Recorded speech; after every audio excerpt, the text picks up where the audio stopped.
ভারত বাংলাদেশের মাঝে চলমান উত্তেজনা নিরসনে আলোচনায় বসার আহ্বান জানিয়েছেন পশ্চিমবঙ্গের মুখ্যমন্ত্রী মমতা ব্যানার্জি। পাশাপাশি তিনি অস্থিরতা কাটিয়ে সুস্থির পরিস্থিতির প্রত্যাশা করেন। এর আগে বাংলাদেশের শান্তিরক্ষী মোতায়েনের জন্য কেন্দ্রীয় সরকারের কাছে যে অনুরোধ জানিয়েছিলেন তারও কারণ ব্যাখ্যা করেন তিনি। 6 ডিসেম্বর নিউজ 18 বাংলাতে দেওয়া এক সাক্ষাৎকারে তিনি এসব কথা বলেন। ওয়ালটনের পণ্য কিনে জিতে নিতে পারেন নগদ 20 লক্ষ টাকা। Double million offer! Walton fridge কিনে পেতে পারেন 20 লক্ষ টাকা। রয়েছে কোটি কোটি টাকার নিশ্চিত উপহার। মমতা বলেন, ভারত বাংলাদেশের সমস্যা নিজেরা বসে দেখে নিন।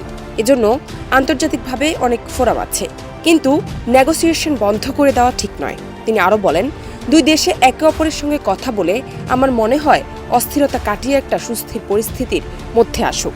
এটা আমার 1 নম্বর পয়েন্ট।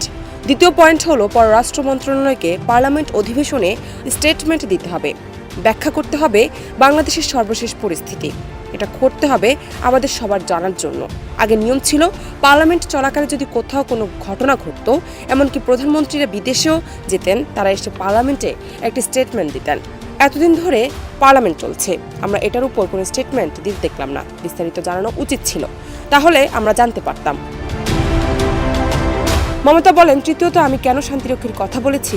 আমি বলেছি এই কারণে যে যখনই কোনো দেশে কোনো অস্থিরতা হয় বা শান্তি বিঘ্নিত হয়, তখন জাতিসংঘের নিজস্ব একটা শান্তিরক্ষী বাহিনী থাকে, যে ফোর্সে থাকে সারা পৃথিবীর বিভিন্ন দেশের লোক। তাদের বলা হয় শান্তিরক্ষী বাহিনী। শ্রীলঙ্কাতেও যখন গন্ডগোল হয়েছিল তখন শান্তিরক্ষী বাহিনী এসেছে।